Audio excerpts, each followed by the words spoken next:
Dando continuidade à nossa série de mensagens sobre o avivamento, vamos aí continuar utilizando esta porção riquíssima da Bíblia Sagrada, que é Abacuque, capítulo 3.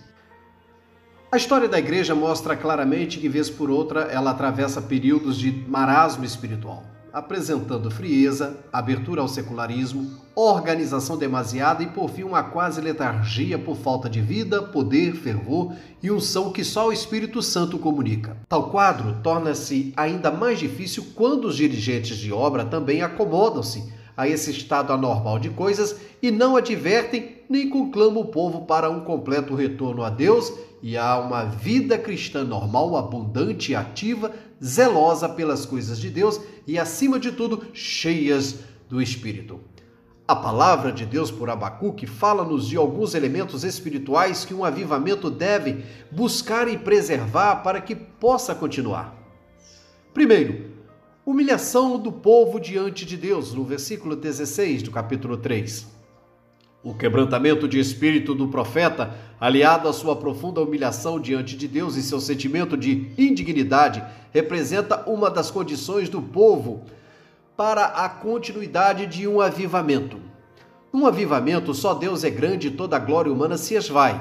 Abacuque era um obreiro de destaque no magnificente templo de Jerusalém, mas vemo-lo aqui, quebrantado em seu espírito.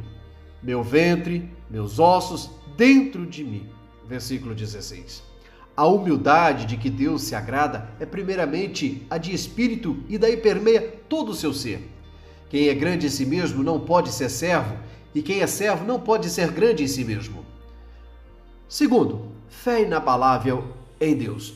Todavia eu me alegrarei no Senhor. Verso 18. Uma das proezas da fé são os seus todavias, os quais não são muitos na Bíblia, pois trata-se da fé sob prova no sofrimento.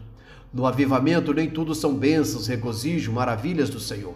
De muitas maneiras o inimigo reage contra os santos e a fé é testada. Porém, mesmo assim, ainda assim, contudo, todavia, o crente fiel continua firme.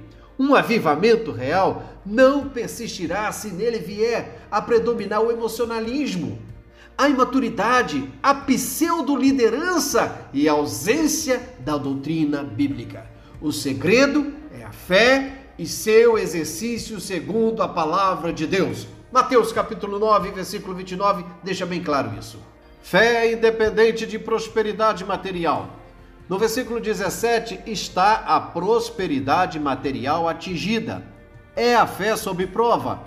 É a figueira sem flor, a videira sem fruto, a oliveira sem óleo, os campos sem produção e a extinção dos rebanhos pela perda irreparável de ovelhas e vacas que são indispensáveis à reprodução. Todavia, eu me alegrarei no Senhor. No versículo 18, ensina-nos que nossa fé não deve estar em coisas e bens terrenos, mas no Senhor. Aleluia, glórias a Deus. Sim, a fé num avivamento real e permanente não deve depender da prosperidade material, e sim esta daquela. A fé e sua senda no avivamento. Abacuque é o livro da fé no Antigo Testamento. Em Abacuque capítulo 1, vemos a fé voltada para Deus em oração, a oração da fé de que fala Tiago. A situação era terrivelmente crítica em todos os sentidos nos dias de Abacuque. Mas aquele profeta músico afirma sua fé em Deus orando. No capítulo 2, a fé contempla a visão da vinda do Senhor e também o triunfo do justo mediante a fé até aquele dia, mas o justo pela sua fé viverá. Na esfera do natural, a praxe é ver para crer, mas na esfera espiritual é crer para ver.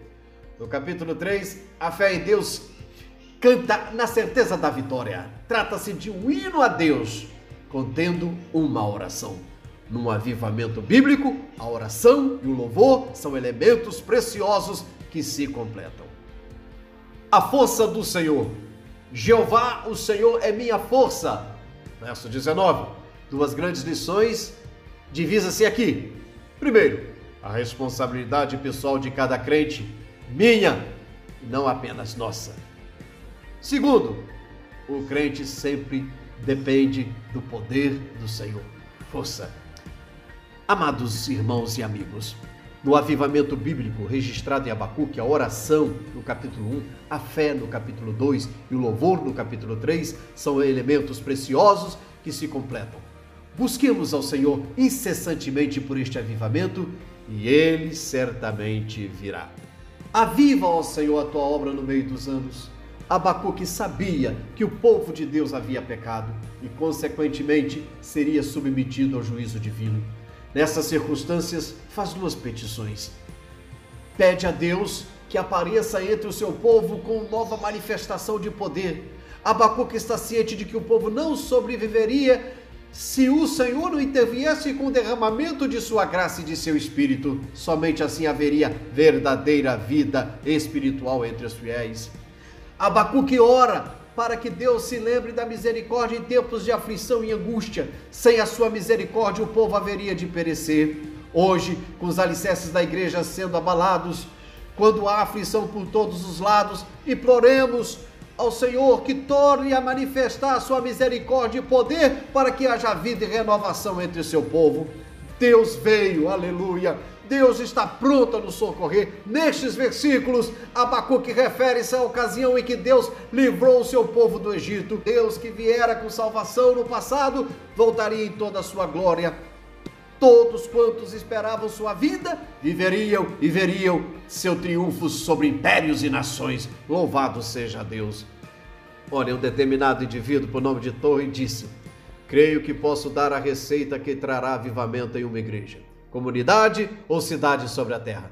Primeiro, pegue um grupo de cristãos, não são necessários muitos, que tenham uma forte e plena experiência com Deus em suas vidas. Isso é essencial. Se não for assim, posso afirmar que não irá acontecer nada. Depois coloque-os em unidade com um grupo de oração e diga-lhes que clamem a Deus por um avivamento, que com orações e súplicas peçam a Deus que abra os céus e derrame o seu Espírito. Finalmente, coloque-os à disposição de Deus para que o Senhor possa usá-los da maneira como desejar, até que estejam prontos para conduzir outras pessoas à vitória em Cristo.